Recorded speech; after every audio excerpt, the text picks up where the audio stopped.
Базар Коргондо тамакка ууланган 8 киши ооруканага түштү. Жалал Абадтын Базар Коргон районунда тамак ашка уулануунун белгилери менен 8 киши райондук ооруканага жаткырылды. Бул тууралуу Азаттыкка Жалал Абад областык санитардык эпидемиологиялык көзөмөлдөө борборунун башкы дарыгери Үсөнкул Жоробаев билдирди. Анын айтымында 6 киши жугуштуу оорулар бөлүмүндө болсо, 2 жандандыруу бөлүмүндө жатат. Баарына өз убагында дары-дармектер берилип, дарыгерлердин көзөмөлүндө болуп жатышат. Санитардык дарыгерлер үй ээсинин колдо жабылган салаттарынын баарын жок кылышты. Учурда 6 бейтаптын абалы туруктуу жана жандандыруу бөлүмүндөгү 11 жаштагы кыздын жана 45 жаштагы аялдын абалы оор, деди Жоробаев. Ооруканага түшкөндөр талаада пахта терип жатып, түштөнүүдө колдо жабылган салат жешкен. 19-20 октябрь күндөрү алар четинен ооруканага түшө башташкан.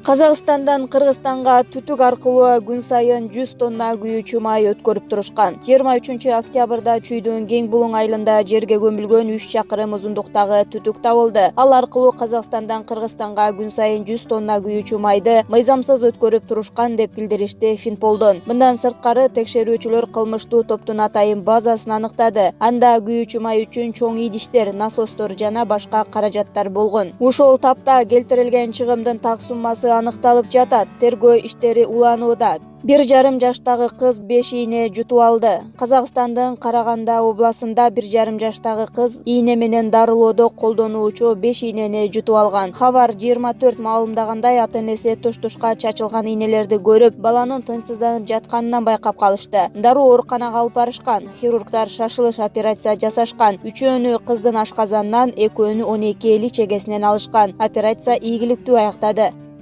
Акаев биз криминал баш көтөрдү деп айткыча дагы бир ишкер өлтүрүлдү. Криминал баш көтөрдү, ага каршы күрөш жүргүзүш керек деп айтып оозду жыйганча дагы бир ишкер өлтүрүлгөнү белгилүү болду. Бул тууралуу Жогорку Кеңештин бүгүнкү жыйынында депутат Жанарбек Акаев айтып чыкты. Анын айтымында криминалга каршы күрөш жарыялоо боюнча буга чейин билдирүүсүнө өкмөт маселени саясатташтырбагыла деп жооп кайтарганы туура эмес. Бул маселе боюнча өкмөт мага актанып жооп бергенин кереги жок. Ал элге жарандарга жооп берип, мамлекет күчтүү, биз силерди коопсуздукта кармайбыз деп жооп берсин. Бул менин же өкмөт башчынын маселеси эмес, жалпы жарандардын коопсуздук маселеси. Өкмөт башчы саясатташтырып жатат дейт. Анда саясат болуп кетпесин деп такыр сүйлөбөй коелубу, деди Акаев. Ошондой эле депутат милиция кызматкерлери кармаган кылмыштуу топтордун мүчөлөрү сот тарабынан бошотулуп жатканына көңүл бурду.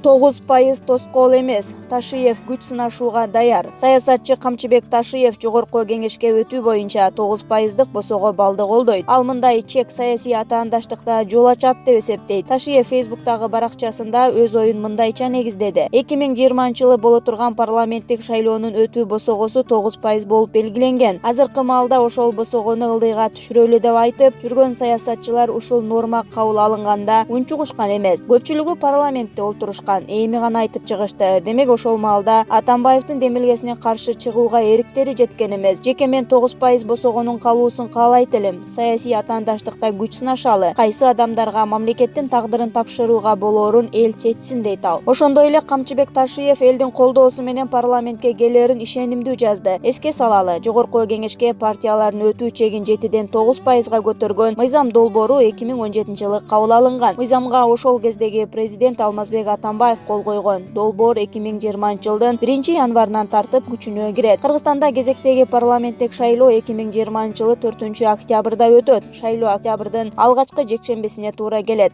Азыркы 6-чакырылыштагы парламент 2015-жылдын октябрында шайланган. Абылгазиев элдин оозун ачырган калькулятор бала менен жолукту. Премьер-министр Мухамбеткалый Абылгазиев жаш математик Арсен Рахымбеков менен жолукту. Бул тууралуу өкмөттүн маалымат кызматынан билдиришти. Эсепти семичкедей чаккан 12 жаштагы кыргызстандык Арсен Рахымбеков Россиядагы укмуштуудай адам шоусуна катышкан. Ал 5 орундуу сандарды көбөйтүп жана башка татаал эсептерди заматта чыгарып элдин оозун ачырган. Өкмөт башчы Рахымбековду математика жана менталдык арифметиканы өздөштүрүү менен чоң жетишкендиктерге олимпиадаларга ийгиликтүү катышып жатканы менен куттуктады. Өспүрүм кезиңде эле көптөргө таанылып, алардын жогорку баасына татыдың. Өспүрүмдөргө эмгекти сүйүү жана тырышчаактык, билим алуу жана жаңы ийгиликтерди багынтуу жагынан үлгү боло алдың, деди Абылгазиев. Премьер-министр Арсендин ийгиликтерге жетишине салым кошкон апасына жана устатына ыраазычылык билдирди. Ошондой эле эстелик үчүн атайын белек тапшырды.